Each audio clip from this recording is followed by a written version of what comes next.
Jaishankar view നിങ്ങൾക്കായി അവതരിപ്പിക്കുന്നത് ABCM bags. America ജപ്പാനിലെ ഹിരോഷിമയിലും നാഗസാക്കിയിലും അണുബോംബ് വർഷിച്ചതിൻ്റെ 75-ാം വാർഷികമാണ്. 1945 ഓഗസ്റ്റ് 6-ാം തീയതിയാണ് ഹിരോഷിമയിൽ അണുബോംബിട്ടത്. ഓഗസ്റ്റ് 9-ാം തീയതിയാണ് നാഗസാക്കിയിൽ രണ്ടാമത്തെ അണുബോംബിട്ടത്. ഇത് നമുക്കെല്ലാവർക്കും അറിവുള്ള കാര്യമാണ്, പാഠപുസ്തകങ്ങളിലൊക്കെ പഠിച്ചിട്ടുള്ളതാണ്. ഈ അണുബോംബ് അതിനു മുമ്പ് ഒരിക്കലും ഉണ്ടായിട്ടില്ല. അതിനുശേഷവും ഇതുവരെ ഭാഗ്യവശാൽ ആരും അണുബോംബ് പരീക്ഷിച്ച് കളയാം എന്ന് വിചാരിച്ചിട്ടില്ല. ഈ ഹിരോഷിമയിലും നാഗസാക്കിയിലും നടത്തിയ ബോംബ് വർഷത്തിൻ്റെ ഫലമായി ലക്ഷക്കണക്കിന് ആളുകൾ അപ്പോൾ തന്നെ വെന്ത് വെണ്ണീറായി. മരിക്കല്ല, വെണ്ണീറായി, ആവിയായിപ്പോയി. ഒരുപാട് പേർക്ക് പൊള്ളലേറ്റു. കോടാനുകോടി രൂപയുടെ സ്വത്തുനാശം ഉണ്ടായി എന്ന് മാത്രമല്ല, വലിയ ജനിതക മാറ്റം ഉണ്ടായി. ജീവജാലങ്ങൾക്ക് വലിയ ദോഷം സംഭവിച്ചു. തലമുറകളോളം അവിടെ ജനിക്കുന്ന കുഞ്ഞുങ്ങൾ ജനിതക വൈകല്യം ഉള്ളവരായിരുന്നു, അല്ലെങ്കിൽ അംഗവൈകല്യം ഉള്ളവരായിരുന്നു. ഇപ്പോൾ പോലും ജപ്പാൻ അതിൻ്റെ ഈ ആഘാതത്തിൽ നിന്നും പരിപൂർണമായിട്ട് മോചിതമായി എന്നും പറയാൻ പറ്റില്ല. അത്ര വലിയ ഒരു ദുരന്തമായിരുന്നു. ഒരുപക്ഷെ 20-ാം നൂറ്റാണ്ടിലുണ്ടായി ഏറ്റവും വലിയ മനുഷ്യനിർമ്മിത ദുരന്തം എന്ന് പറയുന്നത് ഹിരോഷിമയിലും നാഗസാക്കിയിലും അമേരിക്ക നടത്തിയ ഈ കാടത്തമായിരുന്നു. അമേരിക്കയോട് നമുക്ക് എല്ലാവർക്കും വലിയ എതിർപ്പുണ്ട്, പ്രതിഷേധമുണ്ട്, രോഷമുണ്ട്. അവർ നടത്തിയ ഈ നടപടിയെ നമുക്ക് ഒരു തരത്തിലും ന്യായീകരിക്കാൻ പറ്റുകയില്ല. പക്ഷേ എന്തുകൊണ്ട് അമേരിക്ക ഇങ്ങനെ ചെയ്യാൻ നിർബന്ധിതമായി എന്നുള്ളത് ഒന്ന് അറിഞ്ഞിരിക്കുന്നത് നന്നായിരിക്കും എന്ന് തോന്നിയതുകൊണ്ടാണ് ഞാനിന്നിപ്പോൾ ഇതിനെക്കുറിച്ച് പറയാൻ തീരുമാനിച്ചത്. 1939 സെപ്റ്റംബർ 1-ാം തീയതിയാണ് രണ്ടാം ലോക യുദ്ധം പൊട്ടിപ്പുറപ്പെട്ടത്. അന്ന് അമേരിക്ക യുദ്ധത്തിലില്ല, ജപ്പാനും യുദ്ധത്തിലില്ല. 39 സെപ്റ്റംബർ 1-ാം തീയതി യുദ്ധം ആരംഭിക്കുമ്പോൾ ജർമ്മനിയാണ് ഒരു ഭാഗത്ത്, ജർമ്മനി ഒരു ഭാഗത്തും ഫ്രാൻസ്, ബ്രിട്ടൻ മുതലായ രാജ്യങ്ങൾ മറുഭാഗത്തുമായിട്ട് യുദ്ധം തുടങ്ങും.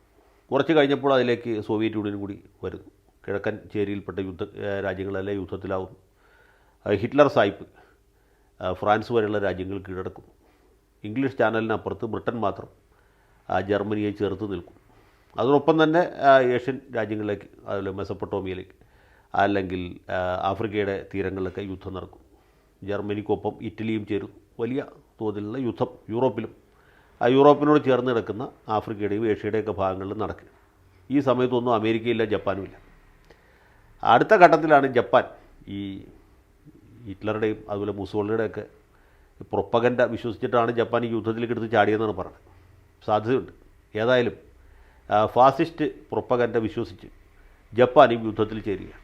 ജപ്പാൻ പ്രത്യേകിച്ച് യാതൊരു പ്രകോപനവും കൂടാതെ 1941 ഡിസംബർ 7-ാം തീയതി അതിരാവിലെ അമേരിക്കയുടെ ഭാഗമായിട്ടുള്ള ഹവായി ദ്വീപിലുള്ള പേൾ ഹാർബർ എന്ന വലിയ നാവിക താവളം ബോംബ് ചെയ്ത് തകർത്തുകൊണ്ടാണ് യുദ്ധത്തിലേക്ക് വരുന്നത്. അമേരിക്കക്കാർ ഞെട്ടിപ്പോയി. കാരണം ജപ്പാനെ പോലെ ഒരു ചെറിയ രാജ്യം, ഒരു സൈനിക ശക്തിയായിട്ട് അതിനകം തന്നെ വളർന്നു വന്നിരുന്നു. എന്നാലും അമേരിക്ക പോലെ അതിശക്തമായ ഒരു രാജ്യത്തിന് നേരെ ഇതുപോലൊരു ആക്രമണം നടത്തുക എന്നുള്ളത് അന്നത്തെ നിലയ്ക്ക് ചിന്തിക്കാൻ പോലും പറ്റാത്ത ഒരു സാഹസമാണ്. അപ്പോൾ ജപ്പാൻ്റെ ഈ പ്രകോപനത്തിൽ നിന്ന് അമേരിക്കക്കാർ വളരെയധികം രോഷാകുലരായിത്തീരുകയും പ്രസിഡന്റ് റൂസ്വെൽറ്റ് അപ്പോൾ തന്നെ യുദ്ധം പ്രഖ്യാപിക്കുകയും ചെയ്തു. അദ്ദേഹം പറഞ്ഞത് ഈ ഡിസംബർ 7 എന്ന് പറഞ്ഞാൽ അമേരിക്കയുടെ ചരിത്രത്തിൽ ഏറ്റവും ഇരുളടഞ്ഞ ദിവസമായിട്ട് രേഖപ്പെടുത്തപ്പെടും, നമ്മൾ തിരിച്ചടിക്കും എന്നാണ്. അമേരിക്ക അതിശക്തമായ രീതിയിൽ യുദ്ധത്തിലേക്ക് വരുന്നു. അതോടൊപ്പം തന്നെ ജപ്പാൻ വലിയ തോതിൽ സൈനിക നടപടി മുന്നോട്ട് കൊണ്ടുപോവുകയാണ്. ബ്രിട്ടീഷുകാരുടെ കൈവശമുണ്ടായിരുന്ന പ്രദേശങ്ങളൊക്കെ അവർ കീഴടക്കും. കൊറിയയും ചൈനയുടെ പല ഭാഗങ്ങളൊക്കെ നേരത്തെ തന്നെ ഇവർ കൈക്കലാക്കിയിരുന്നു. തുടർന്ന് ഒരു മലയിലേക്കും സിംഗപ്പൂർക്കും ഡച്ചുകാരുടെ കൈവശം ഉണ്ടായിരുന്നു. ഇപ്പോഴത്തെ ഇന്തോനേഷ്യ, അന്നത്തെ ഡച്ച് ഈസ്റ്റ് ഇൻഡീസാണ്, അതൊക്കെ കീഴടക്കുന്നു. വലിയ ചെറുത്തുനിൽപ്പിന് ശേഷം ഫിലിപ്പീൻസ് കീഴടക്കും, ബർമ്മ കീഴടക്കും. സിംഗപ്പൂരിലെ വലിയ നാവികത്താവളം ജപ്പാൻകാർ വളരെ നിഷ്പ്രയാസം കീഴടക്കും. ബ്രിട്ടൻ്റെ പല പ്രധാനപ്പെട്ട കപ്പലുകളും ഇവർ മുക്കും. ബ്രിട്ടീഷ് നാവിക ശക്തിക്ക് വലിയ പ്രഹരം ഏൽപ്പിക്കും. ബർമ്മ വരെ എത്തും. 1942 ഏപ്രിൽ മെയ് ഒക്കെ ആകുമ്പോഴത്തേക്കും ഇവർ ഏതാണ്ട് നാഗാലാൻഡ് വരെ എത്തി. ബ്രിട്ടീഷ് ഇന്ത്യ പോലും ജപ്പാൻ്റെ സൈനിക ശക്തിക്ക് മുമ്പിൽ വിറങ്ങലിച്ച് നിൽക്കുന്ന കാഴ്ചയാണ് നമ്മൾ കാണുന്നത്. വലിയ മുന്നേറ്റം തെക്ക് കിഴക്ക് ഏഷ്യയിലേക്ക് ജപ്പാൻ നടത്തുകയാണ്. അതോടൊപ്പം തന്നെ ജാപ്പനീസ് നേവി അതും വളരെ ശക്തമാണ്. അമേരിക്കയുമായിട്ട് ഒരു വലിയ ഏറ്റുമുട്ടൽ ആദ്യം തന്നെ കോറൽ സീയിൽ വെച്ച് ഉണ്ടാകും, ബാറ്റിൽ ഓഫ് കോറൽ സീ. അവിടെ വെച്ച് ജപ്പാനും അമേരിക്കയും ഏറെക്കുറെ തുല്യ നിലയിലാണ് ഏറ്റുമുട്ടിയത്. രണ്ടുപേർക്കും തുല്യ നിലയിലാണ് നാശനഷ്ടങ്ങൾ ഉണ്ടായത്. ചെറിയ ഒരു മേൽക്കൈ ജപ്പാനായിരുന്നു. ജപ്പാൻ പക്ഷേ ആ വിജയത്തിനെ പിന്തുടർന്ന് പോകാൻ കഴിഞ്ഞില്ല, അല്ലെങ്കിൽ അമേരിക്കയുടെ പണി അന്ന് തീർന്നേനെ. അമേരിക്കൻ നേവിക്ക് വലിയ തിരിച്ചടി ഉണ്ടാകുമായിരുന്നു. പക്ഷേ കാലാവസ്ഥ വളരെ പ്രതികൂലമായിരുന്നു. അതുകൊണ്ട് ജപ്പാൻ ആ ഒരു വിജയം കയ്യിൽ നിന്ന് വഴുതിപ്പോയത്. അതിനുശേഷമാണ് അതിശക്തമായ അതിഭയങ്കരമായ യുദ്ധം മിഡ്വേ ദ്വീപുകൾക്ക് സമീപം വെച്ച് നടക്കുന്നത്, ബാറ്റിൽ ഓഫ് മിഡ്വേ എന്ന് പറയും. അവിടെ വെച്ച് ജപ്പാന് അതിഭയങ്കരമായ തിരിച്ചടി ഉണ്ടായി. ജപ്പാൻ്റെ 4 എയർക്രാഫ്റ്റ് കാരിയേഴ്സ് വിമാനവാഹിനി കപ്പലുകൾ 3 ജപ്പാൻ നേവിയുടെ നട്ടെല്ലാതോടി ഓടിക്കും. മാത്രമല്ല ജാപ്പനീസ് നാവിക സന്ദേശങ്ങൾ, അവരുടെ ഈ വയർലെസ് സന്ദേശങ്ങൾ അമേരിക്കക്കാർ ഡീകോഡ് ചെയ്യാൻ തുടങ്ങി. അതാണ് അമേരിക്കയുടെ ഏറ്റവും വലിയ വിജയം. ഈ സാങ്കേതിക വിദ്യയിലുണ്ടായ പുരോഗതി ഉപയോഗിച്ച് ജാപ്പനീസ് സന്ദേശങ്ങൾ കോഡ് ഭാഷകളിലൊക്കെ ഇവർ ഡീകോഡ് ചെയ്യുകയും ജപ്പാൻ എവിടെ നിന്ന് എങ്ങോട്ടേക്ക് മുന്നേറുന്നു എന്ന് കണ്ടുപിടിക്കുകയും അവിടെയൊക്കെ ഇവർ കൃത്യമായി ഇടപെടുകയും ജപ്പാൻ സൈന്യത്തിന് വലിയ നാശനഷ്ടങ്ങൾ വരുത്തിച്ചു. ഏതാണ്ട് അതേ സമയത്ത് തന്നെ ജപ്പാൻ്റെ സൈനിക മേധാവിയായിരുന്ന അഡ്മിറൽ യാമാമോട്ടോ ഇവരുടെ വ്യോമാക്രമണത്തിൽ കൊല്ലപ്പെടുകയൊക്കെ ചെയ്തിട്ടുണ്ട്. അതൊക്കെ കഴിഞ്ഞിട്ടും ജപ്പാൻ വീരോചിതമായിട്ട് യുദ്ധം ചെയ്യണം, എന്ത് ചെയ്താലും കീഴടങ്ങിയില്ല. 44 തന്നെ ബ്രിട്ടീഷുകാർ അല്ല അമേരിക്കൻ സഖ്യശക്തികൾ ഇംഗ്ലീഷ് ചാനൽ മുറിച്ച് കിടന്ന് ഫ്രാൻസിലെത്തുകയും അവിടെ നിന്ന് ആക്രമണം തുടങ്ങി. 45 ഏപ്രിൽ അവസാനമൊക്കെ ആകുമ്പോഴത്തേക്കും ഇവർ ഈ യൂറോപ്പിൻ്റെ പ്രധാന ഭാഗങ്ങളൊക്കെ കീഴടക്കി. കിഴക്കൻ ഭാഗങ്ങളെല്ലാം സോവിയറ്റ് യൂണിയൻ്റെ കീഴിലും പടിഞ്ഞാറൻ ഭാഗങ്ങളൊക്കെ സഖ്യശക്തികൾ അവരുടെ കീഴിലും വന്നു. 1945 ഏപ്രിൽ മാസം 28-ാം തീയതി നമ്മുടെ മുസോളിനിയെ നാട്ടുകാർ തല്ലിക്കൊന്ന് തലകീഴാക്കി കെട്ടിത്തൂക്കി. 2 ദിവസത്തിന് ശേഷം, അതായത് ഏപ്രിൽ 30-ാം തീയതി ഹിറ്റ്ലർ ഒരു ബങ്കറിൽ വെച്ച് സ്വയം വെടിവെച്ച് ആത്മഹത്യ ചെയ്തു. അതോടെ യുദ്ധം ഏതാണ്ട് അവസാനിച്ചു എന്നുകൂടി പറയാം. പിന്നീട് ജർമ്മൻ സൈന്യം പരിപൂർണമായിട്ട് കീഴടങ്ങി. പക്ഷേ ആ സമയത്തും മെയ് മാസത്തിൽ 8-ാം തീയതി 9-ാം തീയതി അല്ലെങ്കിൽ 10-ാം തീയതി ആകുമ്പോഴത്തേക്കും ജർമ്മനി കംപ്ലീറ്റ് ആയുധം വെച്ച് കീഴടങ്ങി. ഹിറ്റ്ലർ പരലോകപ്രാപ്തനായി. മുസോളിനിയും കാലഗതി പ്രാപിച്ചു. പിന്നെ ആരും ബാക്കിയില്ല. യാതൊരു എതിർപ്പും യൂറോപ്പിലില്ല. യൂറോപ്പിൽ യുദ്ധം അവസാനിച്ചപ്പോഴും ജപ്പാന് മാന്യമായിട്ട് കീഴടങ്ങാം, പക്ഷേ കീഴടങ്ങില്ല. ജാപ്പനീസ് സൈന്യം ഒരു കാരണവശാലും കീഴടങ്ങിയില്ല എന്ന് ചക്രവർത്തിയെ കൊണ്ട് കാര്യങ്ങൾ ചെയ്യിച്ചിരുന്ന അന്നത്തെ ചില വേതാളങ്ങളുണ്ട്. നമ്മുടെ പിണറായി വിജയൻ്റെ പക്ഷേ ചില അവതാരങ്ങൾ മിക്കവാറും സൈനിക ഉദ്യോഗസ്ഥന്മാരായിരുന്നു. പ്രതിരോധ മന്ത്രി, നാവികസേനാ മന്ത്രി, ഇങ്ങനെയൊക്കെയുള്ള ആളുകൾ. ഇവരൊക്കെ പഴയ സമുറായി പാരമ്പര്യമുള്ളവരാണ്. സമുറായിമാരെന്ന് വെച്ചാൽ വലിയ സൈനിക പാരമ്പര്യമുള്ള ആളുകളാണ്. ഈ യുദ്ധം ചെയ്യൽ ഒരു തൊഴിലായിട്ട് സ്വീകരിച്ചവരാണ്. അപ്പോൾ ഈ സമുറായിമാർ ഒരു കാരണവശാലും കീഴടങ്ങയില്ല എന്ന അഭിപ്രായക്കാരാണ്. ഇനി അഥവാ ഒരു കീഴടങ്ങുന്ന ഘട്ടം വരികയാണെങ്കിൽ അവർ സ്വയം വയർ കുത്തിപ്പിളർന്ന് മരിക്കുന്ന ജപ്പാൻകാരന് ഒരു പരമ്പരാഗത രീതിയുണ്ട്, ഹരാക്കിരി എന്ന് പറയും. ഹരാക്കിരി ചെയ്യും. അത്രയും പരാക്രമികളാണ്. ഒരു കാരണവശാലും കീഴടങ്ങയില്ല എന്ന ശാഠ്യത്തിൽ ഉറച്ചു നിൽക്കുക. അപ്പോൾ ഏതാണ്ട് ഈ ഘട്ടത്തിൽ തന്നെ ഈ മാർച്ച് മാസത്തിൽ അമേരിക്കക്കാർ ടോക്കിയോ എമ്പാടും ബോംബിട്ട് തകർക്കുകയാണ്. ഒരുപക്ഷെ ലോക ചരിത്രത്തിലുണ്ടായ ഏറ്റവും വലിയ ബോംബിങ് ഈ ടോക്കിയോയിലാണ്. 2 ദിവസം ടോക്കിയോ നഗരം പുകകൊണ്ട് മൂടിയെന്ന് പറഞ്ഞു. അത്ര അധികം ബോംബുകൾ ടോക്കിയോയിൽ കൊടുത്തിട്ടു. എന്നിട്ടും ജപ്പാൻ കീഴടങ്ങില്ല. ജർമ്മനി കീഴടങ്ങിയിട്ടും ജപ്പാൻ കീഴടങ്ങുന്നില്ല. ഇറ്റലി കീഴടങ്ങിയിട്ടും ജപ്പാൻ കീഴടങ്ങുന്നില്ല. എന്ത് തന്നെ വന്നാലും യുദ്ധം തുടരും എന്ന നിലയിലാണ്. അങ്ങനെ ജപ്പാനിൽ ഒക്കിനാവ എന്ന് പറഞ്ഞൊരു ദ്വീപുണ്ട്. ജപ്പാൻ്റെ പ്രധാനപ്പെട്ട 4 ദ്വീപുകളുണ്ട്. ആ 4 ദ്വീപുകൾക്ക് പുറത്തുള്ള ഒരു ദ്വീപാണ് ഒക്കിനാവ. ഒക്കിനാവ കീഴടക്കാനായിട്ട് അമേരിക്ക വലിയ സൈനിക ശക്തി ഉപയോഗിക്കുന്നു. അവിടെയുള്ള അവസാനത്തെ ഭടൻ വരെ യുദ്ധം ചെയ്ത് മരിക്കുന്നവരെയും യുദ്ധം തുടർന്നു. അപ്പോൾ അമേരിക്കയ്ക്കും വലിയ ആൾനാശം ഉണ്ടായി. മാത്രമല്ല ഈ ചാവേർ ആക്രമണങ്ങൾ വളരെയധികം പ്രചാരം സിദ്ധിച്ചു. ജപ്പാൻകാർ മരിക്കാൻ ഒരു മടിയില്ലാത്തവരായതുകൊണ്ട് ഈ 16 വയസ്സുള്ള അല്ലെങ്കിൽ 15-16 വയസ്സുള്ള കുട്ടികളെയൊക്കെ സൈന്യത്തിൽ ചേർക്കുകയും അവർക്ക് പരിശീലനം നൽകി ഒരു വിമാനത്തിൽ നിറയെ സ്ഫോടക വസ്തുക്കൾ വെച്ച് ഈ വിമാനം ഏതാണ്ട് ഒരു മിസൈൽ പോലെ വന്നിട്ട് അമേരിക്കയുടെ ഏതെങ്കിലും ഒരു പടക്കപ്പലിൻ്റെ ഡെക്കിൽ വന്ന് വീഴും. അത് പൊട്ടിത്തെറിക്കും. അപ്പോൾ ഈ വിമാനവും തകരും. അത് ഓടിക്കുന്ന ഈ ബാലൻ 17-18 വയസ്സുള്ള പയ്യനാണ്, അവനും മരിക്കും. അതോടൊപ്പം തന്നെ ഈ കപ്പലിനും വലിയ കേടുപാടുകൾ സംഭവിക്കും. ഇത് ആദ്യഘട്ടത്തിലൊക്കെ വിജയകരമായിരുന്നു. പക്ഷേ അടുത്ത ഘട്ടത്തിൽ അമേരിക്കക്കാർ ഇതിനെയൊക്കെ വളരെ കൃത്യമായിട്ട് പ്രതിരോധിക്കാൻ അവർ പഠിച്ചു. അവരതിനുള്ള സംവിധാനമൊക്കെ വികസിപ്പിച്ചെടുത്തു. ഏതായാലും ഇങ്ങനൊരു ഘട്ടത്തിൽ എത്രയായാലും കീഴടങ്ങയില്ല. അപ്പോൾ മെയ് കഴിയുന്നു, ജൂൺ കഴിയുന്നു, ജൂലൈ കഴിയുന്നു, ഓഗസ്റ്റിലേക്ക് കയറുന്നു. ഓഗസ്റ്റിലേക്ക് എത്തുമ്പോഴും ജപ്പാൻ കീഴടങ്ങുന്നില്ല. അമേരിക്കൻ സൈന്യത്തിന് അല്ലെങ്കിൽ സഖ്യ സൈന്യങ്ങൾക്ക് വലിയ ആൾനാശം സംഭവിച്ചുകൊണ്ടിരിക്കുന്നു. അമേരിക്കക്കാരെ സംബന്ധിച്ചിടത്തോളം അമേരിക്കക്കാരൻ്റെ ജീവൻ എന്ന് പറഞ്ഞാൽ വളരെ വിലപ്പെട്ടതാണ്. നമ്മുടെയൊക്കെ ജീവൻ പോലെയല്ല. നമ്മളൊക്കെ മരിച്ചാൽ അത്രേ ഉള്ളൂ, ചർമ്മക്കോളത്തിൽ പടം വരും.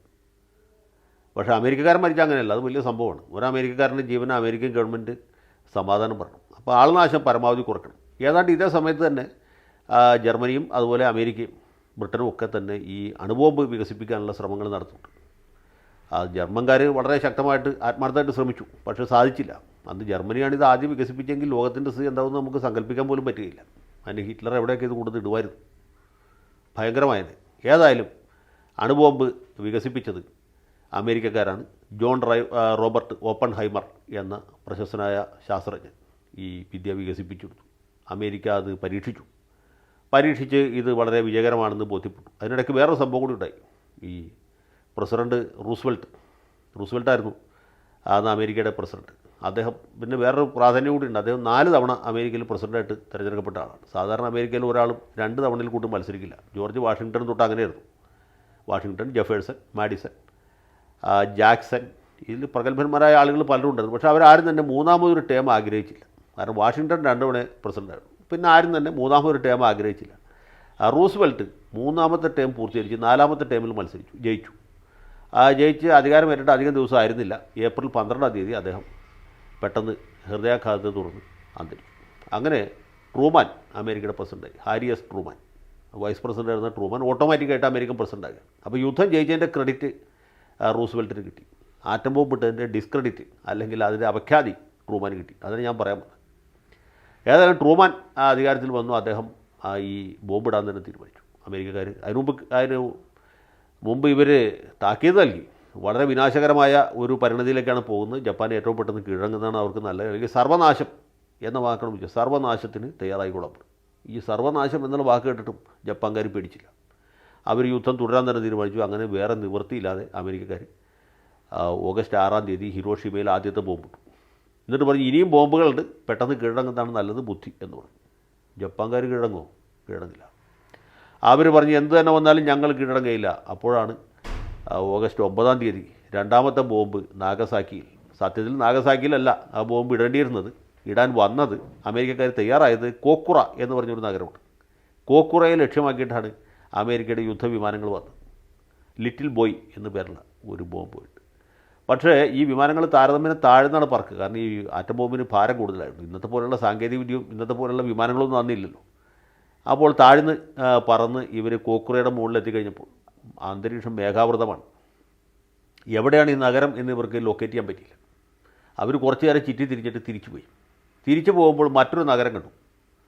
അതാണ് നാഗസാക്കി. മാത്രമല്ല ഇവർ കുറച്ച് നേരം അവിടെ തിരിഞ്ഞു. ഒരുപാട് തിരിയാൻ പറ്റില്ല. കാരണം ജാപ്പാനീസ് വിമാനങ്ങൾ വെടിവെച്ചിടാനുള്ള സാധ്യതയുണ്ട്.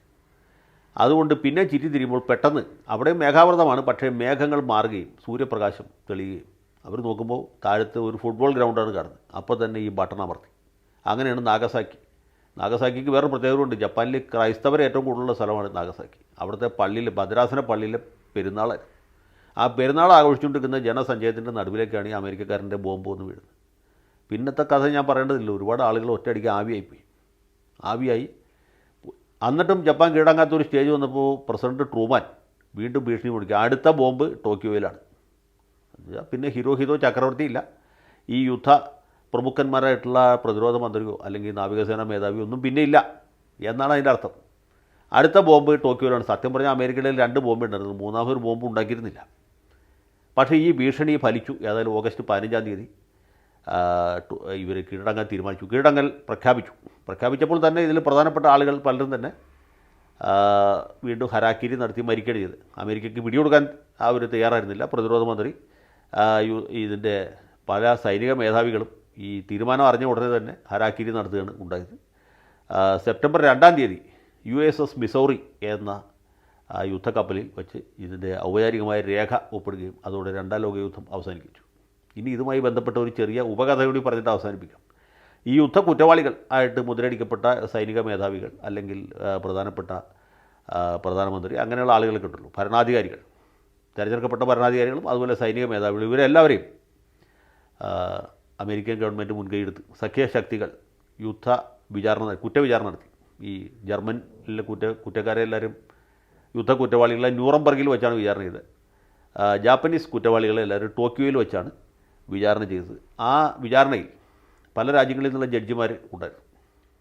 അതിൽ സോവിയറ്റ് യൂണിയൻ, അമേരിക്ക, കാനഡ, അതുപോലെ ഫ്രാൻസ്, ബ്രിട്ടൻ, ചൈന ഇങ്ങനെയുള്ള രാജ്യങ്ങളിൽ നിന്നുള്ള ന്യായാധിപന്മാരുണ്ടായിരുന്ന കൂട്ടത്തിൽ ഇന്ത്യക്കാരനായ ഒരു ജഡ്ജിയും ഉണ്ടായിരുന്നു. അദ്ദേഹം കൽക്കട്ട ഹൈക്കോടതിയിലെ ജഡ്ജിയായിരുന്ന രാധാ ബിനോദ് പാൽ എന്നായിരുന്നു അദ്ദേഹത്തിൻ്റെ പേര്. ജസ്റ്റിസ് രാധാ ബിനോദ് പാൽ. ഈ രാധാ ബിനോദ് പാൽ ഈ ട്രൈബ്യൂണലിൽ ഒരു മെമ്പറായിരുന്നു എന്ന് മാത്രമല്ല അദ്ദേഹം നിർഭയമായ വിധികൾ അവിടെ നിന്ന് പാസ്സാക്കി. അദ്ദേഹം എല്ലാ കേസിലും ഡിസെൻറ്റിങ് ജഡ്ജ്മെൻറ്റാണ് ഇത്, ന്യൂനപക്ഷ വിധി, ഭിന്നാഭിപ്രായ വിധി എഴുതി. അദ്ദേഹം പറഞ്ഞു ഈ ട്രൈബ്യൂണൽ കോൺസ്റ്റിറ്റ്യൂട്ട് ചെയ്ത് തന്നെ തെറ്റായിട്ടാണ്, ഇതിലെ ചാർജ് ഷീറ്റ് തെറ്റാണ്, ഇവരാരെയും തന്നെ വിചാരണ ചെയ്യാൻ പറ്റുകയില്ല, ഇവർ ചെയ്തേക്കാൾ വലിയ തെറ്റ് അമേരിക്കക്കാർ ചെയ്തിട്ടുണ്ട്, ഹിരോഷിമയിലും നാഗസാക്കിയിലും ബോംബിട്ടതടക്കം ഉള്ള ഗുണ്ടായുസം അമേരിക്കക്കാരാണ് ചെയ്തത്, ജപ്പാൻകാർ ചെയ്ത കുറ്റങ്ങളെക്കാൾ കഠിനമായ കുറ്റങ്ങൾ ചെയ്ത ആളുകളാണ് ഇപ്പോൾ അവരെ വിചാരണ ചെയ്യുന്നത് എന്ന് ധീരമായ ജഡ്ജ്മെൻറ്റ് അദ്ദേഹം അവിടെ നിന്ന് എഴുതി. അതുകൊണ്ട് വലിയ വിശേഷമൊന്നും ഉണ്ടായില്ല, ചില പ്രതികൾക്കൊക്കെ ചെറിയ ഇളവുകൾ കിട്ടി എന്നല്ലാതെ അതിലെ പ്രധാനപ്പെട്ട ആളുകളൊക്കെ അതിനുശേഷം വിചാരണ ചെയ്ത് തൂക്കിക്കൊല്ലുകയാണ് ഉണ്ടായത്. എന്ന് മാത്രമല്ല, ഇനിയിപ്പോൾ ഒരു കാര്യം കൂടി പറഞ്ഞിട്ടുള്ള അവസരിക്കുക, അതിലൊരു മലയാളി ഉണ്ടായിരുന്നു, ഏത് യുദ്ധ കുറ്റവാളികളുടെ കൂട്ടത്തിലല്ല. ഈ ടോക്കിയോ ട്രൈബ്യൂണലിൽ പ്രോസിക്യൂട്ടർമാരുടെ ഒരാൾ മലയാളിയായിരുന്നു, അദ്ദേഹത്തിൻ്റെ പേര് പി ഗോവിന്ദ മേനോൻ എന്നായിരുന്നു. അദ്ദേഹം മദ്രാസിലെ ക്രൗൺ പ്രോസിക്യൂട്ടർ ആയിരുന്നു, നമ്മുടെ ഇപ്പോഴത്തെ ഈ ഡയറക്ടർ ജനറൽ ഓഫ് പ്രോസിക്യൂഷൻ എന്നൊക്കെ പറഞ്ഞ പോലെ ക്രൗൺ പ്രോസിക്യൂട്ടർ ആയിരുന്ന പി ഗോവിന്ദ മേനോനാണ്. അദ്ദേഹം പിന്നീട് സുപ്രീം കോടതി ജഡ്ജിയായി. ഇതാണ് ടോക്കിയോ വിചാരണയുടെ കഥ. പിന്നെ അമേരിക്കക്കാരാണ് ജപ്പാന് വേണ്ടി ഒരു ഭരണഘടന എഴുതിയത്, മതേതര ജനാധിപത്യ പുരോഗമന നവോത്ഥാന ഭരണഘടന ഉണ്ടാക്കി. അമേരിക്കക്കാർ ഏതാണ്ട് 3 കൊല്ലത്തോളം ജപ്പാൻ ഭരിച്ചു. ജനറൽ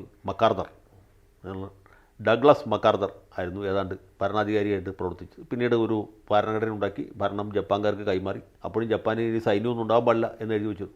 വളരെ കാലത്തേക്ക് ജപ്പാൻ്റെ സുരക്ഷ അമേരിക്കക്കാരാണ് ഏറ്റെടുത്ത് നടത്തിയിരുന്നത്. ഇപ്പോഴും ജപ്പാൻ അങ്ങനെ വളരെ സുസജ്ജമായ ഒരു സൈന്യമൊന്നും ഉണ്ട് എന്ന് തോന്നുന്നില്ല. ഏതായാലും ഇതാണ് ഹിരോഷിമയിൽ ബോംബിടാനുള്ള ഒരു സാഹചര്യം. നമുക്ക് അമേരിക്കക്കാരെ പരിപൂർണമായും കുറ്റപ്പെടുത്താൻ കഴിയുകയില്ല, കാരണം വളരെ വിനാശകരമായ ആ ഒരു പരിണതിയാണ് ഉണ്ടായത്. എങ്കിലും വലിയൊരളവ് വരെ ജപ്പാൻകാർ ഇത് ക്ഷണിച്ചു വരുത്തിയതാണ്. ഒന്നാമത് ജപ്പാൻ ഒരു കാര്യമില്ലാതെ പേൾ ഹാർബർ ബോംബ് ചെയ്തുകൊണ്ട് യുദ്ധത്തിലേക്ക് പോയി. അമേരിക്ക പോലെ വലിയൊരു സൈനിക ശക്തിയെ വെല്ലുവിളിച്ചു. അത് മനസ്സിലാക്കാം, ഓരോരുത്തരും ഓരോ മണ്ടത്തരം ചെയ്തു എന്ന് കരുതാം. പക്ഷേ ജർമ്മനി കീഴടങ്ങിയതിന് ശേഷവും ഇറ്റലി കീഴടങ്ങിയതിന് ശേഷവും യുദ്ധം തുടർന്നു.